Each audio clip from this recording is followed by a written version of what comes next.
Il est bientôt 14 h, bienvenue à tous si vous nous rejoignez sur BFM TV. Nous sommes ensemble jusqu'à 17 h. Bonjour à tous, bonjour Benjamin. Bonjour Fanny, bonjour à tous. À la une de l'actualité de ce samedi, ce 8e samedi de mobilisation pour les antipasses sanitaires à nouveau dans la rue. Plus de 200 manifestations ont lieu aujourd'hui partout dans le pays, plusieurs cortèges notamment à Paris. Au programme également de la politique et ce dernier sondage Ipsos qui donne 8 à 8,5% d'intention de vote à Éric Zemmour si le premier tour de la présidentielle avait lieu aujourd'hui.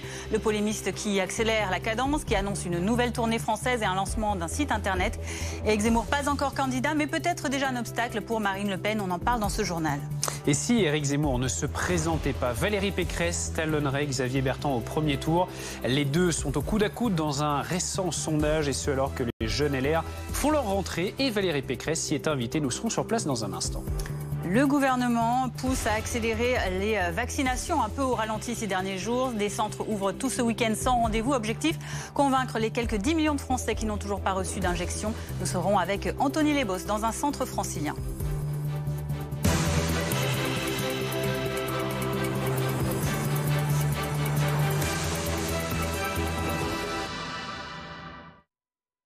Huitième samedi donc de mobilisation contre le pass sanitaire. Plus de 200 manifestations. Elles sont à nouveau organisées aujourd'hui. Ils protestent toutes ces personnes notamment contre la loi validée par le Conseil constitutionnel et qui est entrée en vigueur le 9 août dernier. À Paris, il y a plusieurs cortèges. On va partir tout de suite, Fanny, dans l'un d'entre eux. 5 cortèges à Paris et on rejoint celui qui part de la place du 18 juin 1940 jusqu'à la place de la Bastille. Et c'est là que l'on retrouve nos reporters sur place avec une mobilisation qui est attendue cet après-midi. Est-ce que les participants sont présents ? Oui, environ 1000 personnes ici. D'ailleurs, le cortège vient tout juste de s'élancer il y a quelques minutes sur le boulevard Montparnasse dans le 14e arrondissement de Paris. Pour le moment, cela se passe assez tranquillement. On le rappelle, cette manifestation est à l'initiative d'un groupe de Gilets jaunes et justement, les Gilets jaunes sont assez présents dans ce cortège, surtout en tête de cortège. Et finalement, ce cortège a l'air moins hétérogène que les semaines précédentes, c'est-à-dire qu'il y a des jeunes, des moins jeunes, du personnel soignant, mais par exemple, il n'y a aucune famille, ou encore il y en a très très peu, mais ce n'est pas comme les semaines dernières où il y avait beaucoup... où c'était un petit peu plus hétérogène. Alors justement, nous avons discuté avec les personnes présentes qui nous disaient, finalement, comme les semaines précédentes, que leur revendication n'avait pas changé, qu'ils n'étaient pas anti-vaccin, mais plutôt anti-pass sanitaire, ou encore qu'ils défendaient les libertés de tous. Justement, j'ai discuté avec quelques personnes aussi qui nous ont parlé de théories complotistes, qui nous disaient que finalement, il n'y avait pas réellement de crise sanitaire. Un groupe de manifestants qui disaient que la crise sanitaire n'existait pas. Alors sur les pancartes, on lit à chaque fois le mot liberté. Macron, Véran, Castex, plus nos libertés par exemple, ou encore une autre pancarte sur laquelle il a été écrit vérité.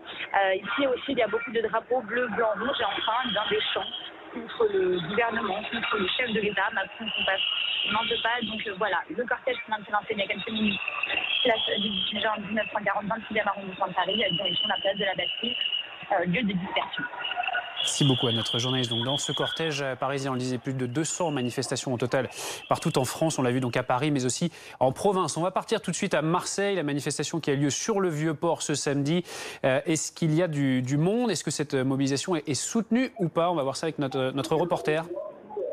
Bien écoutez, jusqu'à présent, c'est vrai que sur le Vieux-Port, au point de rendez-vous habituel, sous cette ombrière, il y avait plus de personnes qui faisaient la queue pour embarquer en direction des îles du Frioul ou du Château d'Is. Mais là, c'est vraiment en train de changer. Au moment où je vous parle, il y a peut-être à peu près 200 à 300 personnes. Sachant que la semaine dernière, pas loin de 5000 personnes étaient présentes. Sachant aussi que manifester dans les rues de Marseille sera compliqué aujourd'hui. La préfecture de police a interdit les rassemblements dans une partie du centre-ville parce que s'y tient une grande braderie. Il faut imaginer que les commerçants en fait ont sorti des tréteaux dans la rue, installé des portants avec des vêtements. Les rues ont été piétonnisées, il y a donc du monde partout. Et même si les autorités ne font pas directement référence à leur communiqué aux antipasses, d'évidence, ça pourrait évidemment devenir assez vite ingérable en termes de maintien de l'ordre. Alors rappelons d'ailleurs que la semaine dernière, une poignée de manifestants avait été à l'origine de heurts avec la police. Il y avait eu 3 arrestations dans la foulée. On n'est pas là pour le moment. Et les Marseillais continuent de se regrouper. Ici sur le Vieux-Port, il y a déjà, depuis le moment où je vous parle, d'ailleurs un peu plus de monde. Ils sont peut-être pas loin maintenant de 400 à 500 à être rassemblés, toutes générations confondues. Derrière notamment une bannière que j'aperçois, où on parle de mesures liberticides pour évoquer ce pass sanitaire qui a été mis en place par le gouvernement. On verra si la rentrée scolaire et la fin des vacances ont finalement dopé cette mobilisation, ou si c'est le contraire. Il est sans doute encore un peu tôt pour le dire. Merci beaucoup pour ces précisions. Donc en direct de ce cortège à Marseille, nous ferons évidemment le suivi de toutes ces manifestations de l'après-midi à Paris, mais aussi en région, pour voir la progression de ces anti-passes sanitaires, notamment ce samedi, après plusieurs samedis déjà, où le mouvement a marqué le pas à la politique. À présent, on en parle notamment autour d'Éric Zemmour, qui se rapproche de plus en plus d'une candidature à la présidentielle. Dans un sondage Ipsos publié ce matin, le polémiste recueillait 8 à 8,5% des voix au premier tour, si le premier tour avait lieu actuellement. Et son calendrier, Elisa Bertholomé, s'accélère, Éric Zemmour. Oui, c'est la poursuite de la stratégie des petits cailloux, ou dites encore des cartes postales amorcées en plein cœur de l'été, avec différentes interviews accordées par Éric Zemmour, l'annonce de la sortie de son livre, sa mise en retrait du Figaro. Étape supplémentaire aujourd'hui avec la publication de son site internet qui porte le nom Croisée des chemins, officiellement pour y faire la promotion de son livre La France n'a pas dit son dernier mot, mais également de sa tournée de rencontres et d'échanges avec les Français. On connaît déjà 2 dates, les 17 et 18 septembre prochains à Toulon et Nice. Le site a été lancé il y a quelques heures maintenant avec une mise en ligne d'une vidéo d'Éric Zemmour qui s'adresse directement aux internautes. Je vous propose qu'on en écoute un extrait. À partir du 16 septembre, mon livre sera dans les librairies. Il s'intitule « La France n'a pas dit son dernier mot ». C'est une suite et en même temps une réponse au suicide français. J'y évoque tous les grands événements de ces 15 dernières années, des événements politiques, économiques, mais aussi cinématographiques. J'y décris aussi, enfin, le drame que vit la France et la manière dont je considère qu'on peut en sortir. C'est un peu une autobiographie politique. Elisa, vidéo particulière pour un lancement de livre. Oui, je ne sais pas si elle vous a un petit peu interpellé, mais tant sur le fond comme sur la forme, ça ressemble très fortement à un clip de campagne pour plusieurs raisons. Alors d'abord, il s'adresse aux Français directement, en les regardant directement droit dans les yeux. Il y a un fond sonore, une petite musique qu'on pourrait qualifier de martiale, qui s'apparente, qui fait beaucoup penser à une musique de campagne. Il affirme bien sûr que la France est à la croisée des chemins, n'a pas dit son dernier mot. Là encore, une rhétorique typique d'un candidat. Alors officiellement, Éric Zemmour n'est pas candidat. Il joue d'ailleurs sur cette ambiguïté. Ça lui évite d'avoir à être décompté en temps de parole par le CSA. Il peut continuer d'exercer à la télévision, mais il va lui être de plus en plus difficile de tenir cette position très ambiguë avec cette tournée, ces rencontres qui démarrent maintenant dans 2 semaines. Merci. Elisa Arnaud-Benedetti est avec nous. Bonjour. Rédacteur en chef de la revue politique et parlementaire. On l'a entendu, Éric Zemmour qui se lance, alors pas encore officiellement, mais en tout cas qui annonce cette tournée française, ce nouveau site pour promouvoir officiellement son livre. Et également Éric Zemmour qui prendrait potentiellement des voix à Marine Le Pen. C'est le résultat de ce sondage Ipsos, ainsi qu'aux Républicains. Si le polémiste ne se présentait pas, Xavier Bertrand récolterait au premier tour 7% des intentions de vote et Valérie Pécresse 16%. Quel est votre commentaire sur ce sondage ? D'abord, c'est extrêmement difficile de commenter des sondages à 8 mois d'une élection présidentielle, parce que jusqu'à présent, et toute l'histoire récente des élections présidentielles nous ont apporter la démonstration que les sondages qui sont faits à 8 mois sont généralement infirmés par les faits. Mais passons. En l'occurrence, il existe une dynamique médiatique aujourd'hui pour Éric Zemmour. Et le moins qu'on puisse dire, c'est qu'il tease depuis plusieurs semaines maintenant sa candidature. Et ce qui est important dans la petite vidéo que vous venez de montrer, c'est que jusqu'à présent, Éric Zemmour était sur le constat. Et tous ses livres consistaient à établir un diagnostic d'une situation qu'il considère, disons, déclinante pour la société française et pour la France. Là, ce qu'il annonce, c'est qu'il va apporter un certain nombre de réponses. Donc, il se projette déjà dans la posture de quelqu'un qui veut s'adresser avec des solutions qui sont les siennes au peuple français. Ça, c'est le premier point. Deuxième point, le sondage est intéressant parce qu'il montre pour la première fois, par contre, en l'occurrence, c'est que il a une capacité de nuisance, en l'occurrence, pour la candidature de Marine Le Pen. C'est que jusqu'à présent, on pensait que finalement, Éric Zemmour était un candidat qui prendrait plutôt, disons, dans le socle des Républicains, une droite conservatrice, une droite qui est attachée aux valeurs, mais pas dans le socle populaire sur lequel s'appuie Marine Le Pen. Donc, pour la première fois, là, on a une étude d'opinion qui montre qu'en effet, il grignote à la marge, certes, mais il grignote à la marge une partie du ciel électoral de Marine Le Pen. Ceci dit, il y a quand même trois paramètres importants. Il va falloir qu'il habite le costume d'un candidat et d'un homme politique. Passer de journaliste à polémiste à homme politique, ça quand même suppose un cheminement. Le deuxième sujet, c'est son organisation. Combien de divisions autour d'Éric Zemmour? C'est un candidat hors parti, sans soutien d'élus. Et le troisième, bien évidemment, c'est à la fois j'allais dire, les financements, et puis aussi, ce qui est important aussi, c'est la quête des 500 signatures, puisqu'il faut qu'il franchisse ce barrage pour être candidat. Elisa, on le disait effectivement, s'il y a candidature d'Éric Zemmour, cela peut avoir évidemment une incidence sur le score de Marine Le Pen. Est-ce que ça peut faire perdre Marine Le Pen lors de la présidentielle l'an prochain? Alors déjà, ce qu'on peut constater dans ce sondage, c'est que Éric Zemmour prend des points. Il est donné maintenant à 8%. Au début de l'été, c'était 5%. C'est un premier constat.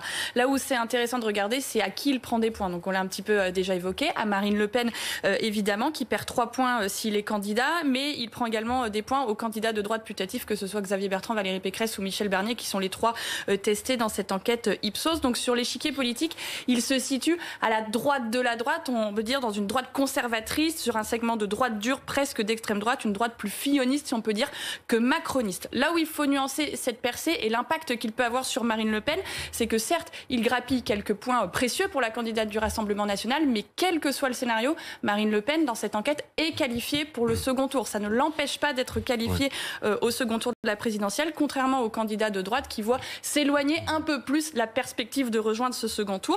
Il n'empêche que cette candidature d'Éric Zemmour inquiète le camp de la candidate du Rassemblement national. On l'a vu encore hier avec Robert Ménard, l'un de ses soutiens, qui les a invités à se parler, à échanger tous les deux pour, dit-il, éviter une division du camp national. L'échange a été accepté sur le principe, mais pas encore sur la forme. Merci Elisa. On en vient à cette autre rentrée politique. Ce samedi, les jeunes, les Républicains qui font leur rentrée politique au Parc Floral à Paris. Loïc Besson, on vous retrouve sur place. Les candidats présents, attention, ne pourront pas s'exprimer sur scène, il faut le préciser, ce week-end. Alors il y aura quand même des prises de parole parce qu'il y a plusieurs tables rondes qui sont prévues sur des thématiques de fond. Mais en effet, il y a une volonté clairement de la direction du parti de ne pas laisser de tribune à quiconque, de meeting politique. Christian Jacob, le président lui-même, donnera l'exemple. Il aura seulement quelques mots d'introduction. Mais c'est tout. Clairement, ce qu'il nous répète, c'est que cette rentrée, c'est avant tout celle du mouvement des jeunes et non pas, et surtout pas celle des candidats. Un week-end d'unité qui ne doit pas se transformer en concours d'applaudissements, je cite, et encore moins en huée comme ça a déjà pu être le cas ici lors d'autres occasions. Sur les 4 candidats à la primaire, il y en a quand même 3 qui seront présents et qui parleront donc lors de ces tables rondes. La 4e est la principale, Valérie Pécresse. Elle a essayé de venir, mais elle n'a clairement pas été invitée. Officiellement, c'est parce qu'elle n'est plus chez les Républicains. Alors elle a décidé de passer par la fenêtre pour venir quand même pour s'imposer. Elle le fera en fin de journée ce soir à l'heure de l'apéro, un moment beaucoup plus détendu pour s'afficher avec les militants. Elle sera donc aussi avec les figures du parti qui seront là également pour le dîner. Valérie Pécresse qui se sent revigorée de cette dynamique ces derniers jours, sondage après sondage. Vous l'avez dit, elle est désormais placée au coude à coude avec Xavier Bertrand, alors que beaucoup pensaient jusqu'alors que le match était clairement plié en faveur de Xavier Bertrand et non pas donc de Valérie Pécresse. Son entourage nous le répète, il faut arrêter de mettre la poussière sous le tapis, faire comme si cette primaire n'allait pas exister. Il faut enfin que les militants de la droite sachent quand et comment sera désigné leur champion pour 2022. Bref, Valérie Pécresse n'a pas du tout l'intention de laisser cette primaire être torpillée par la direction du parti qui n'y est pas franchement favorable. Merci beaucoup Loïc Besson avec Vincent Berthezen, donc au Parc Floral à Paris pour BFM TV. On va s'interroger, et Loïc en parlait dans un instant, sur ce mode de désignation du candidat pour les Républicains. Mais d'abord, Arnaud Benedetti, concernant ce sondage, cet écart vraiment très proche entre Valérie Pécresse et Xavier Bertrand. Un commentaire par rapport à ça. La réalité, c'est que Xavier Bertrand, qui s'était déclaré très tôt, souvenons-nous, comme candidat à l'élection présidentielle, bien avant les régionales, et d'ailleurs on lui faisait le reproche d'enjamber un peu les régionales, n'a pas à ce stade, au regard des sondages, tué le match. Parce que finalement, le fait de se déclarer vite, c'était pour essayer de cornériser à la fois les Républicains et ses concurrents potentiels. Au sortir de l'été, quand on regarde les différentes études d'opinion, Valérie Pécresse, qui elle s'est déclarée il y a quelques semaines, est en train de le talonner, et je crois Michel Barnier est à 10 ou en fonction des différents sondages. Donc aujourd'hui, on voit que malgré tout, la concurrence reste active dans la galaxie républicaine. La difficulté pour Xavier Bertrand, c'est que s'il ne creuse pas l'écart assez rapidement dans les prochaines projections sondagières, ça va lui être de plus en plus difficile, si vous voulez, de tenir cette position, de dire je suis un homme en dehors finalement de la façon dont les républicains souhaitent trouver une solution, soit collective, commune, soit à travers une primaire pour avoir une offre politique en vue de l'élection présidentielle, et de tenir cette position qui consiste je suis un homme qui va tout seul face aux Françaises et aux Français dans cette élection présidentielle. Donc il y a un risque aujourd'hui pour lui que la stratégie qu'il a mise en place depuis maintenant plusieurs mois se trouve limitée par justement finalement la faiblesse qu'il a dans sa dynamique. Merci Arnaud Benedetti. Vous restez avec nous évidemment pour notre prochain journal de 14h30. À droite, maintenant, on s'interroge toujours sur le mode de désignation du candidat. Donc, et le 30 août, l'IFOP a lancé pour les Républicains cette enquête très secrète auprès de 15 000 personnes. Où en est cette enquête unique en son genre? Nous avons rencontré ceux qui la supervisent à l'IFOP, Julia Van Elst et Sébastien Rioux. C'est lui, Frédéric Dabi de l'IFOP, qui est aux manettes et surveille les premiers résultats. Déjà 5000 sympathisants de droite ont répondu en ligne, 15 questions portant sur les candidats. Qui est le plus compétent, qui a le plus la stature présidentielle, qui est le plus capable de rassembler la droite et le centre, qui est en plus en situation de battre Marine Le Pen, d'arriver au second tour. Il y a aussi bien des traits d'image que des questions plus stratégiques, plus politiques. Un questionnaire aussi pour les sondés sur la primaire. Faut-il ou non en organiser une, alors qu'aucun candidat ne semble émerger pour le moment? Pascal Perrineau supervise cette consultation.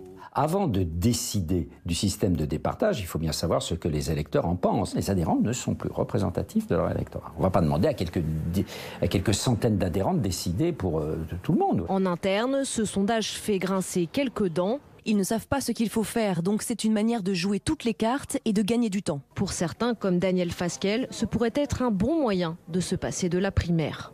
À l'issue d'enquêtes d'opinion, voilà, il y a naturellement un candidat qui écrase tous les autres et qui s'impose à nous.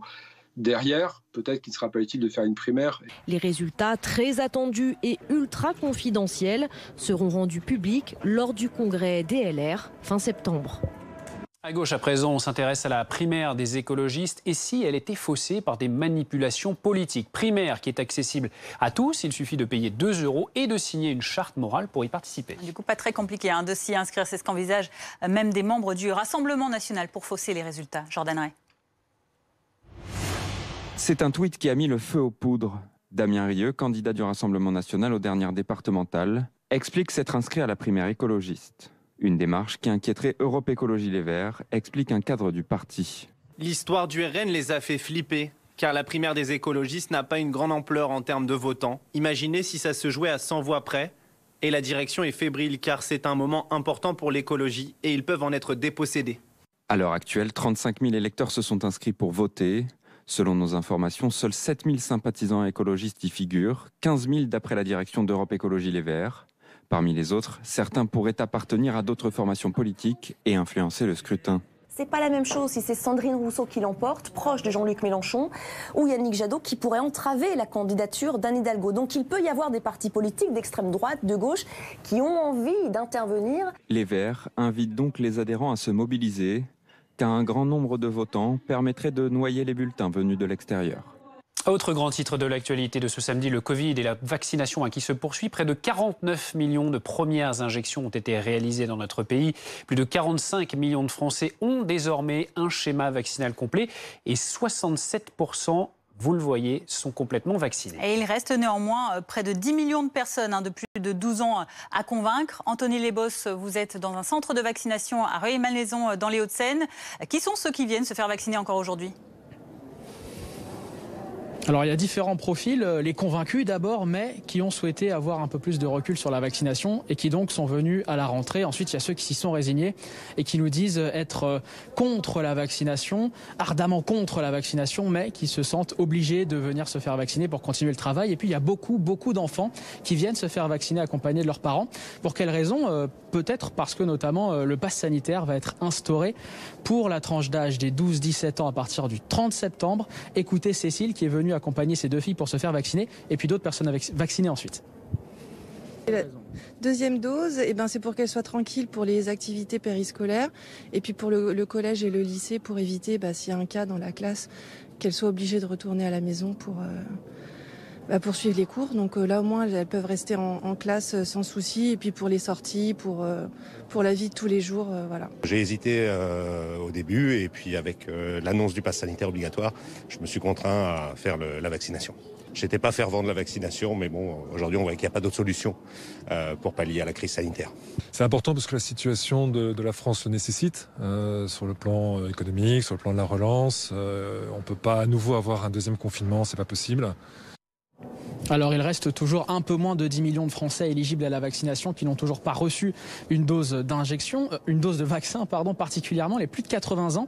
Dans cette tranche d'âge, 15% n'ont reçu aucune injection. Alors pour relancer, accélérer la vaccination, le gouvernement a lancé une opération ce week-end. Plus besoin de rendez-vous pour se rendre dans un centre de vaccination. C'est une opération qui est menée par les agences régionales de santé et ça va donc durer jusqu'à demain dimanche.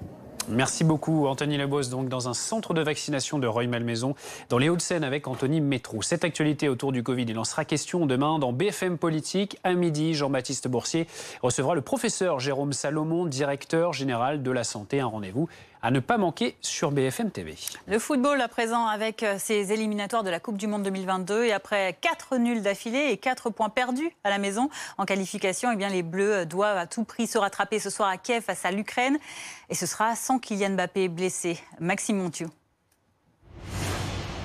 Une rentrée compliquée. Après un Euro raté, l'équipe de France a connu des jours meilleurs. Pour autant, les Bleus en tête de leur groupe sont plutôt bien embarqués dans ces qualifications pour le Mondial 2022. Alors, pas d'inquiétude pour le gardien Hugo Lloris et son sélectionneur Didier Deschamps. Je pense qu'il ne faut pas s'affoler, il faut rester serein.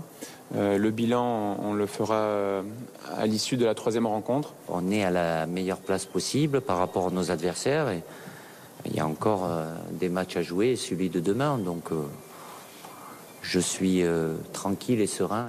Tranquille et serein, même si les Bleus devront se passer de Kylian Mbappé rentré à Paris, car touché au mollet. Mais l'équipe de France a déjà rendu de belles copies dans un passé récent sans la star du PSG. En bon capitaine, Hugo Lloris compte sur le collectif. Kylian, c'est un joueur qui est difficilement remplaçable. On va dire que ça laisse des opportunités à d'autres joueurs de pouvoir s'exprimer. Il va falloir monter d'un niveau par rapport au dernier match, dans l'optique de prendre les 3 points et quelque part d'engranger de la confiance et de sécuriser un petit peu notre première place. Ce soir en Ukraine, le trio offensif amputé de Mbappé devrait se transformer en duo avec la paire Benzema-Griezmann. Une réaction des Bleus est attendue et une victoire les rapprocherait encore un peu plus d'un billet pour le Qatar. Et puis dans l'actualité également, il y a le beau temps, l'été que certains n'ont pas eu, avec du soleil et moins de monde. C'est un mois de septembre vraiment idéal pour l'instant, pour les touristes, mais aussi pour les professionnels du tourisme. Olivier Rosenweil est à la Baule pour BFM TV. Je me trouve actuellement entre les murs d'un centre de thalassothérapie ici à la Baule. Et contrairement aux clients qui se la coulent douce dans la piscine, ici le personnel ne chôme pas. L'activité des lieux a été largement boostée par le soleil du mois de septembre, au point ici que la directrice des lieux, Nathalie Martin, bonjour. Bonjour. Vous deviez aujourd'hui embaucher pour répondre à une demande toujours plus forte. Oui, c'est vrai que je suis surprise par l'activité de septembre. Les appels n'arrêtent pas. Et du coup, j'ai besoin de personnel, notamment esthéticienne, hydrothérapeute, parce que mon personnel habituel va partir en vacances, donc j'ai besoin de renflouer mes équipes. Et finalement, la météo maussade de l'été n'a eu aucun impact sur votre activité? Non, aucun, même encore mieux, j'ai envie de dire, puisque les clients, les personnes qui viennent en vacances à la Baule l'été aspirent à aller à la plage. Quand il fait pas beau, le plan B, la thalasso, c'est l'idéal. Donc j'ai eu beaucoup de monde grâce à la météo finalement. Merci à vous, Nathalie Martin. Globalement, des témoignages qu'on a pu récolter au cours de la journée ici à la Baule, tous les acteurs du tourisme ont été relativement peu impactés par la météo maussade de l'été. 80 à 85% de taux d'occupation dans les hôtels. C'est globalement des chiffres de l'avant-Covid, avec à noter une présence en force des touristes français. 92% des touristes ici à La Baule étaient français. 14h22 sur BFM TV. Restez avec nous à suivre Éric Zemmour qui accélère son calendrier. Il lance aujourd'hui un site, Croisée des chemins, et il donnera également des conférences autour de la sortie de son nouveau livre à travers la France, dans une tournée qui prend des allures de campagne électorale. A tout de suite.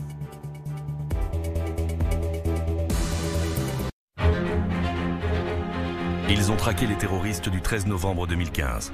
C'est lui qu'il fallait avoir. On l'a, c'est la pièce maîtresse. Salah Abdeslam est à l'arrière du véhicule. Durant tout le contrôle, il va rester extrêmement calme. À ce moment-là, on est vraiment dans une course contre la montre. Comment les enquêteurs ont-ils retrouvé la trace d'Abdelhamid Abaoud et Salah Abdeslam? C'est pour vous dénoncer que le terroriste qui passe à la télévision, il n'est pas mort. C'est trop beau pour être vrai. Est-ce que ça sent pas la manip? C'est pas un piège dans lequel on veut tuer les policiers. À la veille du procès des attentats, les secrets de la traque du siècle.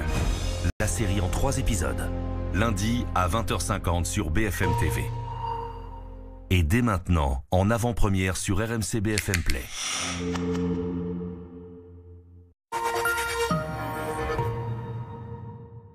Vendezvotrevoiture.fr. Combien vaut votre voiture? Entrez les informations de votre voiture sur vendezvotrevoiture.fr et recevez le prix de vente final sans vous déplacer. Prenez ensuite un rendez-vous de reprise et vendez votre voiture au prix annoncé. Je recommande pour une vente simple et sans souci. Rendez-vous maintenant sur www.vendezvotrevoiture.fr. J'irai dormir chez vous ce soir à 21h05 sur RMC Découverte. Alors ici, on est exactement dans vos critères. Si vous allez avoir un très bel espace, très ajouré, du chêne, hein, terrasse de 2 mètres carrés. Et le gros plus de cette maison, c'est qu'il y a vue sur ma mère. ArthurImmo.com, agent immobilier et expert immobilier depuis toujours.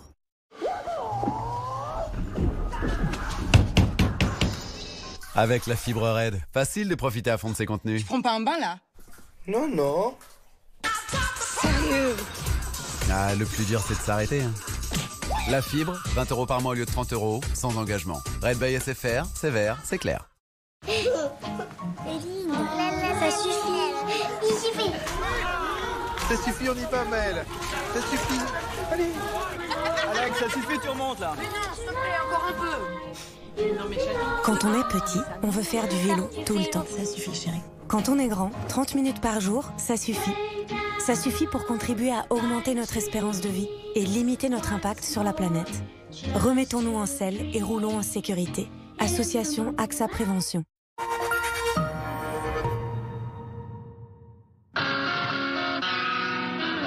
Pour faire construire sa maison, on peut partir en solo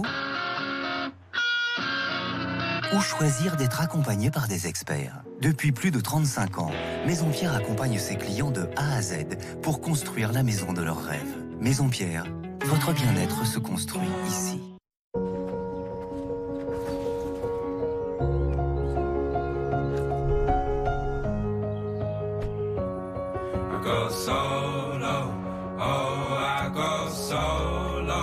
Renault Zoé 100% électrique, jusqu'à 395 km d'autonomie pour aller partout où la vie vous mène. Découvrez Renault Zoé E-Tech à partir de 139 € par mois et profitez des journées portes ouvertes du 16 au 20 septembre.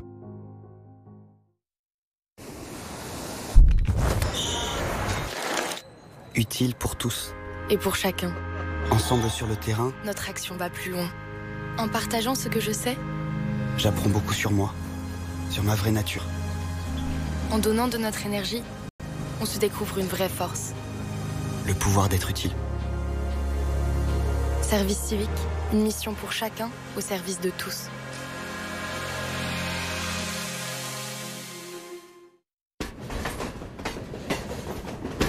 On n'est pas statique, on est progressiste. On va pas se refaire, on est parfois en retard, mais on n'est pas retardataire. On est avant-gardiste, supporter de la terre, amoureux de l'environnement, de nos forêts, de nos plaines, de nos mers. Bleu, blanc, rouge, mais chaque jour plus vert. On n'est pas carré, on est hexagonal.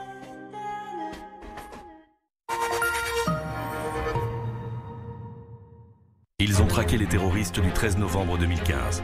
Les secrets de la traque du siècle. La série en 3 épisodes. Lundi à 20h50 sur BFM TV. Et dès maintenant, en avant-première sur RMC BFM Play. La météo avec Mondial Piscine. Mondial Piscine. Des piscines sur mesure conçues pour durer.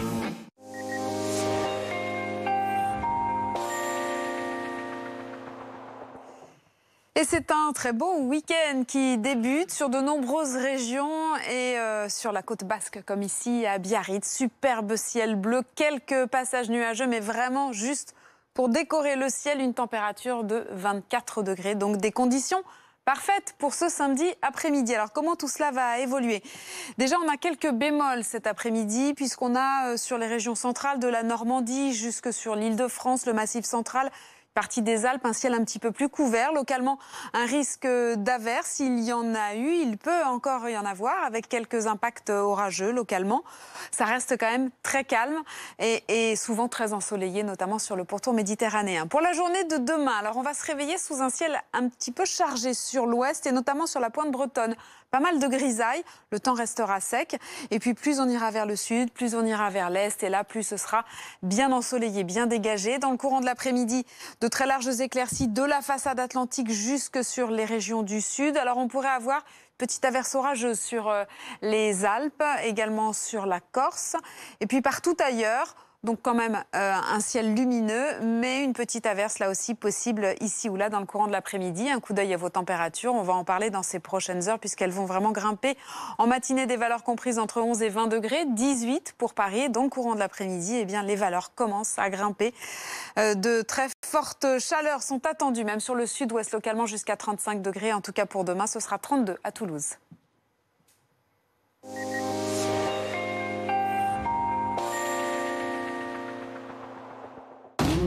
C'était la météo avec Mondial Piscine. Mondial Piscine. Des piscines sur mesure conçues pour durer. Bientôt 14h30 sur BFM TV. Bienvenue à vous si vous nous rejoignez à la une de l'actualité aujourd'hui. À 7 mois de la présidentielle, les jeunes républicains se rassemblent aujourd'hui au Parc Floral à Paris. Discussion auquel s'invite la candidate et les Républicains Valérie Pécresse. Bien plus à droite, Éric Zemmour annonce lui le début d'un tour de France pour promouvoir son livre ainsi que le lancement d'un nouveau site internet. Pas encore candidat, le polémiste est tout de même crédité dans un sondage de 8% d'intention de vote au premier tour.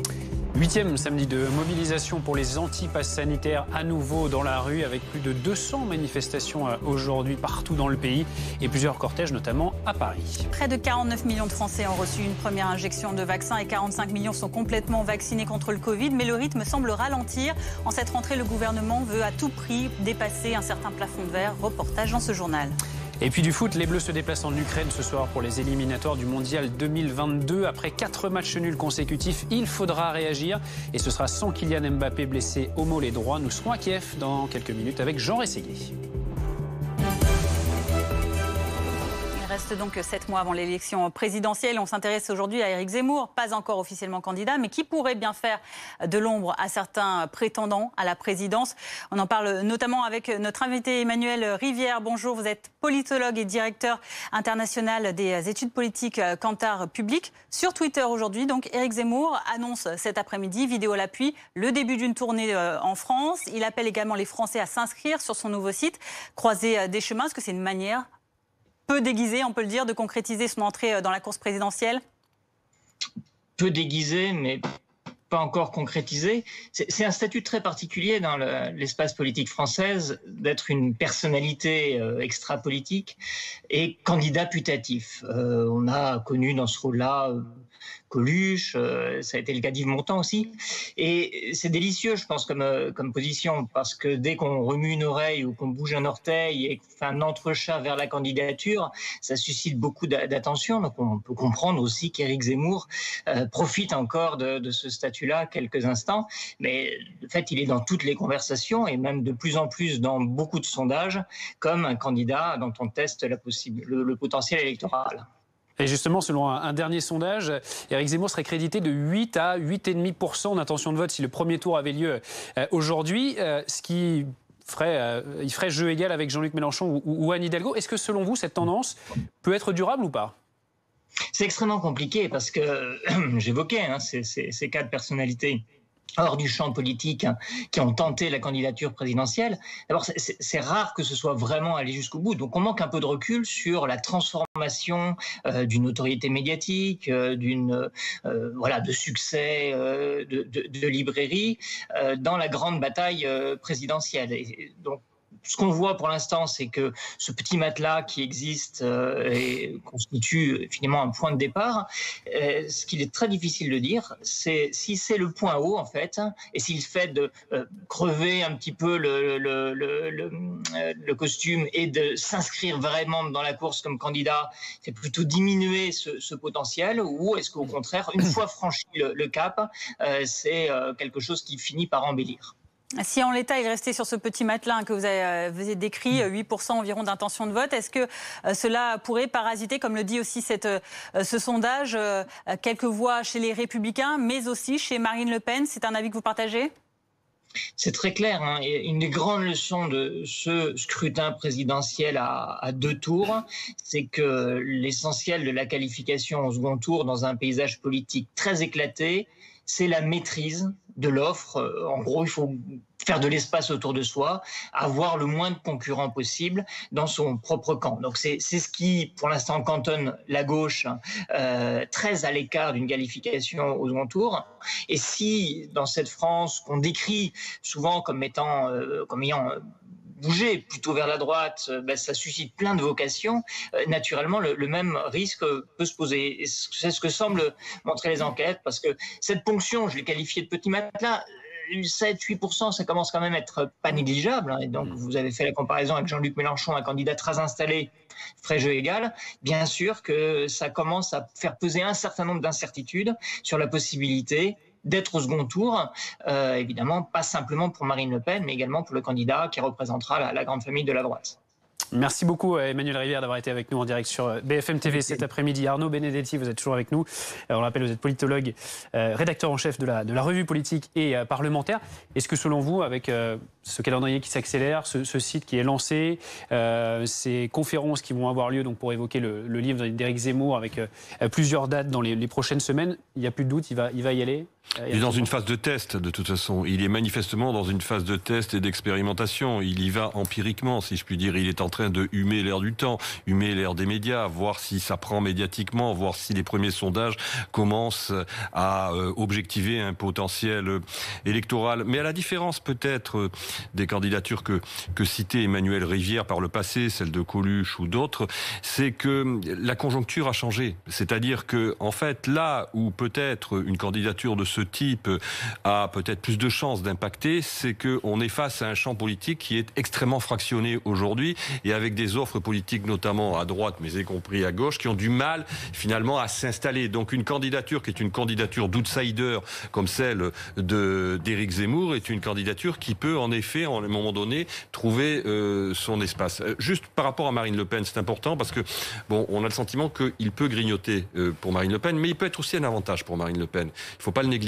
parce que d'abord il permet à Marine Le Pen, ça a été dit à plusieurs reprises, comme il est une personnalité lui plutôt clivante, de se recentrer, ce qui quand même installe sa stratégie de dédiabolisation. L'autre aspect, c'est que dans l'hypothèse où Marine Le Pen est qualifiée pour le second tour, une candidature d'Éric Zemmour qui récolterait un certain matelas de suffrages, eh ben c'est des voix de réserve dans le cas de second tour. Et on sait très bien qu'aujourd'hui, pour une candidature du Rassemblement national dans un second tour, le problème c'est qu'il n'y a pas de réserve. Et là, en la matière, ça pourrait lui offrir ce type de réserve. Merci pour ces analyses. Rentrée politique également du côté des jeunes républicains. Ils sont réunis cet après-midi au Parc Floral, dans le bois de Vincennes à Paris. Alors que le recours ou non à une primaire est toujours pas tranché à droite. Loïc Besson, on vous retrouve sur place pour BFM TV. Quels sont les sujets sur lesquels ces jeunes républicains vont débattre cet après-midi ? Écoutez, c'est en train justement de commencer à l'instant avec un mot d'accueil. Il y aura des tables rondes autour de 4 sujets, notamment des sujets de fond sur la protection, sur la sécurité, libérer sur l'économie, rassembler sur la cohésion nationale. Et puis, il y a un 4e atelier autour des questions de l'international. Clairement, il y a une volonté ici de privilégier le fond, comme le répète le président du parti, Christian Jacob, de ne pas laisser de tribune politique, de meeting à quiconque. Lui-même, d'ailleurs, va donner l'exemple. Il ne fera pas de discours. Il va avoir dans quelques secondes juste un mot d'accueil, mais c'est tout. Il nous le répète, c'est avant tout la rentrée du mouvement et des jeunes, et non pas celle, et surtout pas celle des candidats. Un week-end d'unité qui ne doit pas se transformer en concours d'applaudimètres, je cite, ou encore moins de huées, comme on a pu le connaître ici à certaines occasions. Loïc, on note également que l'ex-LR Valérie Pécresse, candidate de la droite à la présidentielle, s'invitera à la partie. Ce sera en fin d'après-midi. Ah oui, c'est ça, parce que lors de cette journée, il y a 3 des 4 candidats qui participent à ces ateliers qu'on va donc quand même entendre. Philippe Juvin, Éric Ciotti ou encore Michel Barnier. Et la 4e, c'est vrai, elle n'a pas été invitée, Valérie Pécresse. Alors officiellement parce qu'elle n'est plus chez les Républicains, même si ça, on se souvient que ça fait maintenant 2 ans et que l'an dernier, elle avait quand même été conviée, elle avait même eu la parole. Mais voilà, vous lui dites non à Valérie Pécresse, elle revient par la fenêtre en quelque sorte. Elle s'invitera donc à l'apéritif, un moment donc plus léger, aux alentours de 18h, 19h, l'occasion de s'afficher avec les militants, de croiser aussi les figures du mouvement qui seront encore là pour le dîner. Valérie Pécresse qui se sent le vent en poupe avec ses sondages après sondages qui la donnent désormais au coude à coude avec Xavier Bertrand. C'était loin d'être acquis il y a encore quelques semaines. Elle a une volonté de ne pas laisser cette primaire être torpillée par la direction des Républicains qui n'en veut pas franchement, même s'il faut le noter. On vient de parler avec Christian Jacob à l'instant. Il note la percée de Valérie Pécresse dans les sondages et son discours a quelque peu évolué sur la question de le primaire. Pourquoi pas, dit-il, c'est une possibilité comme une autre de rassembler et d'assurer l'unité du parti.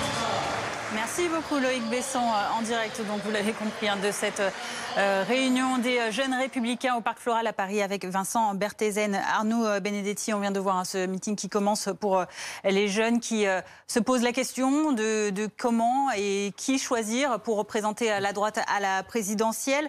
On le rappelle, dans le sondage Ipsos qui a été publié hier, Valérie Pécresse et Xavier Bertrand sont donnés au coude à coude, 16 et 17% d'intention de vote au premier tour. Comment est-ce que ces sympathisants vont pouvoir trancher entre opposants et partisans, a priori, à la primaire? C'est tout l'enjeu finalement des prochaines semaines, et on voit, ce qui est intéressant, c'est qu'apparemment le patron du parti est en train d'ouvrir une porte éventuelle au regard des derniers sondages vers la possibilité d'une primaire. La difficulté, c'est de savoir si l'un des principaux candidats qui quand même fait partie de cette famille, même s'il en est formellement en dehors, Xavier Bertrand, reviendra sur sa décision d'y aller seul. Là, en l'occurrence, en effet, il y aurait un vrai problème de division qui serait extrêmement difficile à surmonter, qui pourrait être mortifère pour les Républicains. Mais les Républicains, ils ont un vrai problème qui est autre que la désignation de leur candidat. C'est qu'en fait, depuis 2017, ils n'ont pas réussi à retrouver un espace politique national entre, d'un côté, un Emmanuel Macron qui a quand même considérablement triangulé à droite, et puis un Rassemblement national qui, sur la droite, continue à presser une partie de l'électorat qui pourrait être un électorat aussi qui pourrait aller chez les Républicains. Donc, ils n'ont pas réussi à retrouver, disons, un sillon qui permet une croissance électorale, et surtout, ils n'ont pas trouvé la personnalité, en effet, capable d'incarner à ce stade un projet. L'IFOP a lancé le 30 août pour les Républicains une enquête très secrète auprès de 15 000 personnes pour essayer d'aider à la décision concernant le candidat à la présidentielle, de quoi remettre peut-être en question la primaire. On voit qu'il y a des méthodes un petit peu inédites qui sont utilisées à droite pour oui, mais ça traduit sur le fond la crise quand même de cette famille politique, et d'ailleurs de beaucoup de familles politiques, pas seulement les Républicains, parce que finalement indexer son avenir sur des sondages dont on ne sait pas ce qu'ils donneront 6 mois plus tard, c'est quand même prendre un risque considérable quand on sait que la plupart des sondages, encore une fois, qui donnent une photographie qui est très précise à un moment donné, peuvent être infirmés par les faits. Donc on essaye de trouver par des dispositifs techniques des solutions à un problème politique.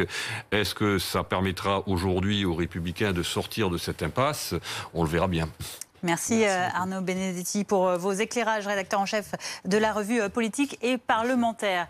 Dans l'actualité également, ce 8e samedi de mobilisation contre le pass sanitaire, un mouvement qui a marqué le pas ces dernières semaines. Les autorités attendent aujourd'hui 130 à 170 000 manifestants un peu partout en France, dont 17 à 27 000 dans les 5 cortèges parisiens. Et on rejoint nos journalistes sur place, place Jacques Rueff, près du Champ de Mars. Une nouvelle fois, le leader des Patriotes, Florian Philippot, donc défile jusqu'aux Invalides. Avec quel mot d'ordre et quelle mobilisation aujourd'hui? Bonjour, oui, vous l'avez dit, le cortège devrait s'avancer d'une minute à l'autre ici pour aller rejoindre la place des Invalides. Alors le départ a été prévu à 14h30 par les organisateurs, dont Florian Philippot, justement le leader des Patriotes. Il s'est déjà adressé à la foule en scandant « Liberté, liberté, vous êtes des héros », a-t-il dit aux manifestants. L'avocat Fabrice Divisio a également harangué la foule et a été longuement applaudi. Alors c'est difficile ici d'estimer le nombre de participants à cette manifestation. Ce qui est sûr, c'est qu'ils sont plusieurs milliers à être venus crier leur opposition au pass sanitaire. Et ce qui ressort du cortège, comme chaque samedi, c'est du bleu, du blanc, du rouge et du orange. Bleu, blanc, rouge, bien sûr, car il y a une marée de drapeaux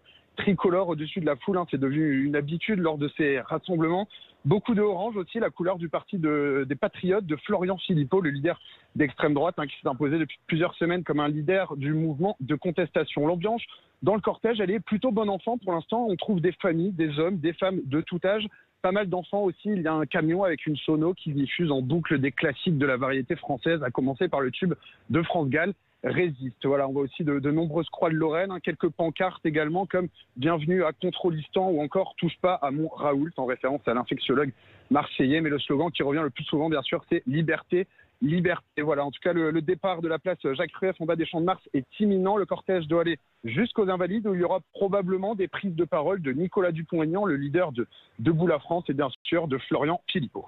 Merci beaucoup pour toutes ces précisions. Plus de 200 manifestations, on le disait, partout dans le pays aujourd'hui. On l'a vu donc à Paris, mais aussi à Marseille, à Nantes, à Nice ou encore à Montpellier. C'est là qu'on va retrouver notre journaliste sur place. Qui sont les personnes présentes aujourd'hui? Est-ce que la mobilisation est importante comme elle avait pu l'être, notamment les week-ends précédents? Bien, écoutez, ici, le départ a également été décalé. Il était prévu à 14h depuis la place de la Comédie, mais on a laissé un peu de temps pour que les rangs gonflent sur la place de la Comédie à Montpellier, qui, comme vous l'avez dit, est l'une des grosses villes chaudes en Occitanie depuis le début de ces rassemblements contre le pass sanitaire. Un 8e samedi, toujours pas déclaré auprès de la préfecture. Les autorités qui ont quand même décidé de faire preuve d'une certaine souplesse et qui vont donc encadrer un itinéraire sans toutefois laisser rentrer les manifestants dans le centre-ville. Alors, qui sont-ils ces manifestants? Il y a des monsieur et madame tout le monde, évidemment. On a croisé aussi quelques soignants qui se disent prêts à perdre leur emploi, mais surtout beaucoup de gilets jaunes qui ont monopolisé les prises de parole avant le départ, car ils souhaitent, on l'imagine, profiter de ces rassemblements pour faire renaître un petit peu leur mouvement. On a d'ailleurs vu une banderole avec écrit mot pour mot « Gilets jaunes, résurrection ». Alors, quels sont les slogans ici? Quelles sont les pancartes? On voit surtout du pass de la honte, on parle de privation de liberté, et aussi certains qui parlent d'une supposée dangerosité du vaccin pour la santé. Pour terminer, peut-être un petit mot sur le dispositif de sécurité qui reste discret, mais qui a été annoncé renforcé par les autorités, car ces dernières semaines, ici à Montpellier, il y a eu des heurts en marge des rassemblements de la part de mouvements d'extrême droite contre des mouvements d'extrême gauche. Merci beaucoup pour ces précisions et donc l'une des manifestations que l'on continuera de suivre cet après-midi avec nos reporters sur place. Il y a ceux qui manifestent dans les rues, il y a aussi à l'opposé près de 7 Français sur 10 favorables au pass sanitaire selon un récent sondage. Et dans ce contexte, ce sont près de 49 millions de personnes qui ont déjà reçu au moins une injection de vaccin contre le Covid, soit 73% de la population, et plus de 45 millions complètement vaccinés, 67% des Français. Mais le cap des 50 millions de Français primo-vaccinés fixé par le gouvernement pour la fin août n'a pas été atteint et près de 10 millions n'ont pas encore reçu la moindre injection, dont de nombreuses personnes âgées. Sommes-nous face à un plafond de verre? Reportage de Jérémy Charrier avec Pierre Humez, Domiti Berthaud et Nassim Gomri. Dans la salle d'attente du centre de vaccination Le Bois à Lille hier, les fauteuils sont vides. Depuis quelques jours, Daniel Humet, médecin généraliste à la retraite, a vu le nombre de patients diminuer. En une matinée, il en vaccine 250 contre 400 auparavant. On a eu énormément de vaccins jusqu'au mois de fin août et maintenant ça baisse sérieusement. Je pense que c'est parce que beaucoup de nordistes sont vaccinés. En France, il reste désormais moins de 10 millions de non-vaccinés de plus de 12 ans, selon Olivier Véran. Beaucoup ne sont pas convaincus par l'efficacité des vaccins anti-Covid. J'aimerais avoir un peu plus de recul sur les différents centres de recherche. Il y a Johnson qui a sorti, AstraZeneca. Je préfère attendre un peu au moment où j'en aurai vraiment besoin pour reprendre le travail, par exemple. Avons-nous donc atteint le plafond de verre de la vaccination ? Non, selon l'épidémiologiste Philippe Amouillet. Aujourd'hui, je pense qu'on a dépassé le plafond de verre. On avait probablement atteint au mois de juin. Puis, avec l'impulsion liée au pass sanitaire, on a vu une augmentation très significative du nombre des vaccinations et on est monté à un niveau supérieur. Toujours selon lui, La sortie de la crise sanitaire pourrait être entrevue une fois l'immunité collective atteinte. Pour obtenir une immunité collective en France, il va falloir atteindre 90% de gens immunisés. Il est indispensable que ces gens s'immunisent par la vaccination et non pas par l'infection, comme cela se passe lors de l'épidémie. L'exécutif veut atteindre son objectif de 50 millions de primo-vaccinés fixé initialement pour la fin août. Alors, ce week-end, la vaccination est ouverte à tous sans rendez-vous. À la fin du mois, les plus de 12 ans seront soumis au pass sanitaire dans les lieux qui l'exigent. Et alors que les différentes rentrées scolaires font craindre aujourd'hui à certains une possible reprise de l'épidémie de Covid-19, une étude américaine se veut plutôt rassurante. Kelly Lafin, bonjour du service santé de BFM TV. Le variant Delta ne serait pas responsable de cas plus graves chez les enfants selon cette étude. Oui, on parle d'une étude américaine qui a été menée par la principale agence fédérale de santé publique dans le pays. Elle a analysé les données hospitalières de 99 comtés dans 14 États, ce qui couvre à peu près 10% de la population. Elle fait un premier constat qui est plutôt inquiétant à première vue, c'est que le nombre d'hospitalisations d'enfants et d'adolescents a explosé depuis la mi-juin. C'est la date à laquelle le variant Delta est devenu prédominant aux États-Unis. Alors on le voit clairement sur ce schéma, entre le mois de juin et le mois d'août, les hospitalisations des 0-17 ans ont été multipliées par 5. Toutefois, si on regarde la courbe du taux d'incidence, donc le nombre de malades, de nouveaux malades parmi les enfants et adolescents, on voit qu'elle aussi monte en flèche durant cette période. Donc c'est mathématique, plus d'enfants contaminés, plus d'enfants hospitalisés. Et concernant les enfants placés en soins intensifs, ça donne quoi, Kelly ? Eh bien c'est la même logique, la proportion d'enfants reste la même. Pour rentrer dans le détail des chiffres, avant que le variant Delta ne devienne prédominant, 26% des enfants hospitalisés ont été admis en soins intensifs. Après, c'est 23%. Pour les détresses respiratoires, avant Delta, 6% de ces enfants ont été placés sous respirateur. Après, c'est 10%, donc un petit peu plus. Pour les décès, c'est moins de 1% avant Delta, moins de 2% après. Donc on le voit, ces différences sont trop faibles pour être significatives. La conclusion de cette étude, c'est qu'il n'y a pas de cas plus graves du Covid-19 chez les enfants et adolescents par rapport aux autres variants. Il y a une autre conclusion à noter de cette étude, c'est que la vaccination a un réel impact, même chez les jeunes, puisque dans les États américains où les jeunes ont été le moins vaccinés, l'étude rapporte plus de 3 fois plus de visites aux urgences et d'hospitalisation que dans les États ayant la couverture vaccinale la plus élevée. Est-ce que, Kelly, cette étude américaine va dans le sens des observations qui sont faites en France aussi ? Et oui, tout à fait. On se rappelle que la semaine dernière, François Engoulevent, qui est pédiatre et membre de la Société française de pédiatrie, présentait les observations des professionnels aux côtés d'Olivier Véran, et il a présenté plus ou moins les mêmes observations, que ce soit avec le variant Delta ou avec les autres variants. Les enfants représentent toujours une part très faible des malades hospitalisés, moins de 1%.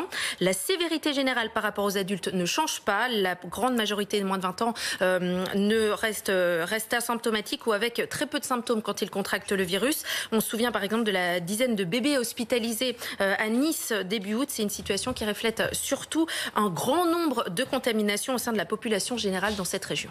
Merci beaucoup, Kelly, pour toutes ces explications. 14h49, toute autre actualité à présent. Mercredi débutera à Paris le procès des attentats du 13 novembre 2015. Et à cette occasion, ne manquez pas dans Ligne Rouge, lundi à 21h, notre série en 3 épisodes, La traque du siècle, consacrée à la chasse aux terroristes les plus recherchés d'Europe. La traque du siècle, c'est une enquête de Pauline Revenat, Alexandre Funel, Étienne Grenet, Anthony Métro et Isabelle Quintard, à voir d'ores et déjà en avant-première sur RMC BFM Play.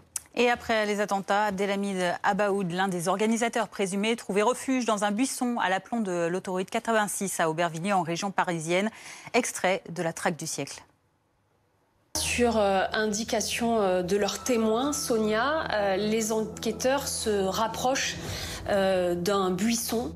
Ce buisson conspiratif où Abdelhamid Abaoud a passé 4 jours et 3 nuits. Et à ce moment-là, on m'a dit que des caméras discrètes vont être placées à proximité du lieu et que nous verrons avec ces caméras infrarouges si l'information est confirmée ou pas. On a donc cette caméra qui tourne en permanence, des effectifs de police à distance prêts à intervenir. Et vers 20h, un événement décisif, on voit arriver une jeune femme avec un visage très particulier. Les enquêteurs reconnaissent la cousine d'Abaoud. Elle fait un signe, un premier homme sort de ce buisson, puis un second, avec des baskets oranges, et là on se rend compte que Sonia a dit vrai et qu'on a sans doute en face de nous Abdelhamid Abaoud, l'homme qu'il recherche depuis les attentats du 13 novembre. 14h51, on parle sport, football à présent avec un Ukraine-France ce soir, match éliminatoire pour la Coupe du Monde 2022. Au Qatar, on va rejoindre Jean Rességuier, Jeannot qui est en Ukraine à Kiev pour RMC Sport BFM TV après 4 nuls consécutifs et notamment ce nul face à la Bosnie, un partout. On attend des Bleus plus performants ce soir sur la pelouse à Kiev, même privé de Kylian Mbappé, Jeannot.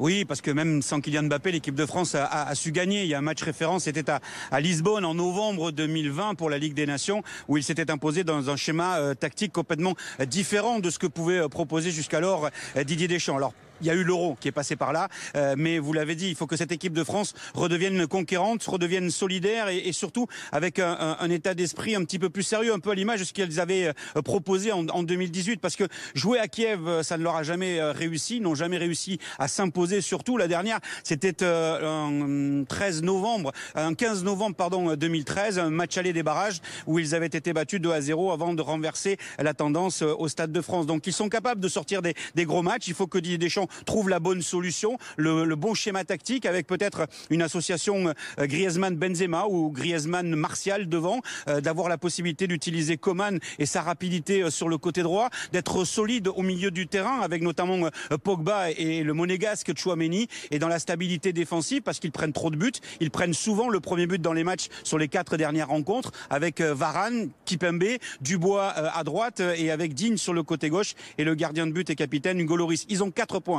4 points d'avance sur l'Ukraine. Il faut surtout pas que cette équipe d'Ukraine s'impose ce soir parce que ça remettrait un coup de pression à l'équipe de France dans la perspective de la qualification pour la prochaine Coupe du Monde. D'autant qu'il y a un match mardi prochain à Lyon face à la Finlande. Ils ont plein de choses à se faire pardonner. Ils n'ont pas réussi à le faire à Strasbourg contre la Bosnie, même s'ils ont limité la casse avec le match nul, un but partout. Ils ont l'occasion de montrer quelque chose de grand ici en Ukraine, à condition bien évidemment, encore une fois, de retrouver le bon état d'esprit.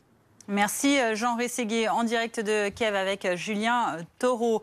À 14h54, restez avec nous sur BFM TV. Dans un instant, nous reviendrons sur Éric Zemmour qui passe la seconde. Il lance aujourd'hui son nouveau site internet, Croisée des chemins. Il donnera également des conférences autour de la sortie de son nouveau livre, un tour de France qui ressemble à s'y méprendre à une campagne électorale. On se retrouve dans le journal de 15h. À tout de suite. La météo avec Mondial Piscine. Mondial Piscine. Des piscines sur mesure conçues pour durer.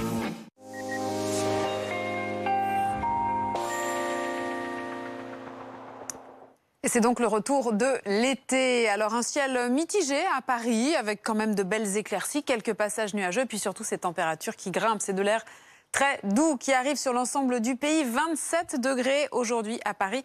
Et ça va encore grimper. Alors on va découvrir justement tout cela. On a ces conditions qui restent calmes donc pour cette journée de samedi. Encore quelques passages nuageux comme on a pu le voir à Paris. Et localement, quelques petites précipitations seront encore possibles dans le courant de l'après-midi de la Normandie à l'Île-de-France jusque sur la région centre, le Massif central. Quelques orages possibles. Vous le voyez, c'est quand même assez calme actuellement. Pour la journée de demain, pour votre dimanche, on va retrouver pas mal de grisailles sur l'ouest, notamment sur la pointe bretonne, un temps qui va rester sec. Plus on ira vers le sud, plus on ira vers l'est, plus ce sera bien ensoleillé. Et dans le courant de l'après-midi, eh bien, les éclaircies seront quand même bien présentes sur la façade atlantique, sur les régions du sud, une petite averse orageuse sur les Alpes, sur la Corse. Et puis, partout ailleurs, on aura quelques passages nuageux, mais sans conséquence. Localement, une petite averse. Un coup d'œil rapidement aux températures attendues demain matin. Des valeurs déjà très douces, notamment à Paris, 18, 20 à Nice. Et dans le courant de l'après-midi, eh bien, ces valeurs grimpent. 29 à Paris, jusqu'à 32 à Toulouse. Et le mercure va encore grimper entre lundi et mercredi.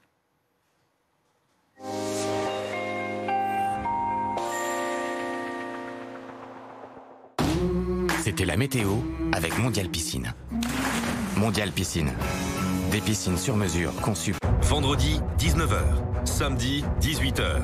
Jean-Baptiste Boursier et toute l'info de la journée dans BFM TV SD. Bienvenue, très heureux de vous retrouver pour un nouveau numéro de BFM TV SD. Tout savoir sur les événements du week-end et débattre pour se faire une opinion. Est-ce que vous pensez qu'on peut trouver une solution à ça? Le dimanche, 18h-20h, 2 heures, 2 invités, 2 acteurs de l'actualité de la semaine.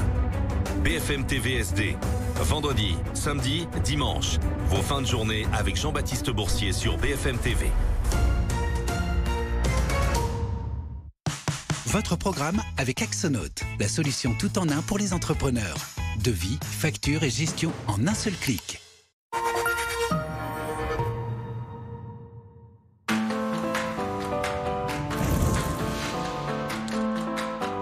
Le voir prendre vie. Sentir son parfum. Toucher son velouté. Goûter sa finesse. Entendre son éclat. Et atteindre l'excellence. Éveillez tous vos sens en savourant un chocolat noir d'exception. Lindt, maître chocolatier suisse.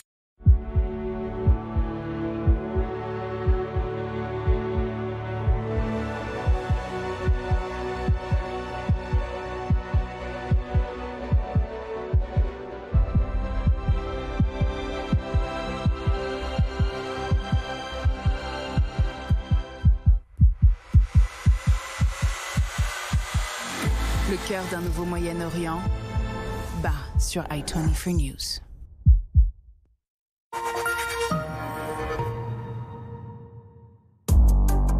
Pour votre emménagement, faites carton plein avec un nouveau contrat d'énergie et 80 € offerts chez La Redoute. Appelez vite le 3101. J'agis avec Engie. Vendezvotrevoiture.fr. Combien vaut votre voiture? Chez Vendezvotrevoiture.fr, vous recevez votre prix de vente final entièrement en ligne, entièrement gratuit. Déposez simplement votre voiture et recevez votre offre maintenant sur www.vendezvotrevoiture.fr.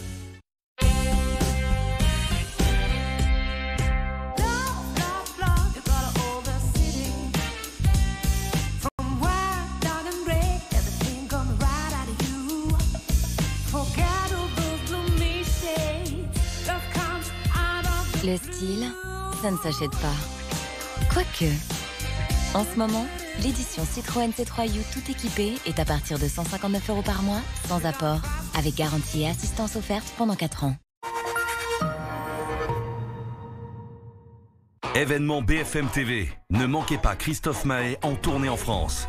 Date exceptionnelle au Palais des Sports de Paris le 29 septembre 2021 et à l'Accor Hôtel Arena de Paris le 14 octobre 2021. Christophe Mahé est enfin de retour pour une tournée dans toute la France, en partenariat avec BFM TV. Pour remporter vos places de concert et une rencontre exclusive avec l'artiste, jouez tout de suite sur bfmtv.com.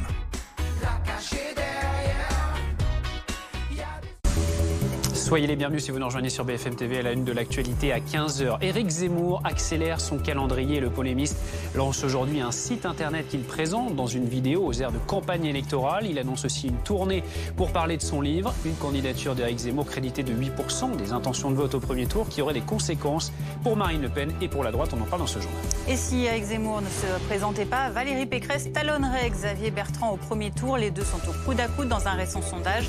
Et ce alors que les jeunes, les Républicains, font leur entrée et Valérie Pécresse s'y est invitée. Nous serons sur place. 8e samedi de mobilisation pour les antipasses sanitaires à nouveau dans la rue. Plus de 200 manifestations ont lieu aujourd'hui partout dans le pays avec notamment 5 cortèges à Paris. Au programme également la gratuité pour le 1er janvier 2022 pour les voyages en train des policiers. C'est ce qu'a annoncé Gérald Darmanin aujourd'hui. Les policiers qui vont pouvoir aller travailler gratuitement. Leurs déplacements professionnels, en revanche, ils devront payer 25% du prix du ticket. On en parle dans un instant avec notre invité Rocco Contento, porte-parole Île-de-France, unité SGP Police FO.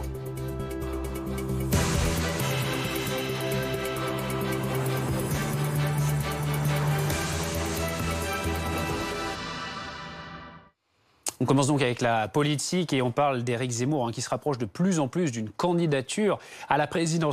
Dans un sondage Ipsos publié ce matin, le polémiste recueillerait 8% des voix au premier tour et son calendrier s'accélère, Elisa Bertholomé. de la stratégie des petits cailloux, des cartes postales qu'il a entamées au tout début de l'été avec différentes interviews qu'il a accordées à plusieurs journaux, l'annonce de la sortie de son livre, sa mise en retrait du Figaro. On a une étape supplémentaire aujourd'hui avec la mise en ligne de son site qui porte le nom La Croisée des Chemins. Officiellement, c'est pour y faire la promotion de son livre. La France n'a pas dit son dernier mot. Et annoncer également sa tournée de rencontres, d'échanges avec les Français. On connaît déjà 2 premières dates, les 17 et 18 septembre prochains à Toulon et Nice. Le site a été lancé avec la mise en ligne également d'une vidéo d'Éric Zemmour qui s'adresse directement aux internautes. On en regarde un extrait.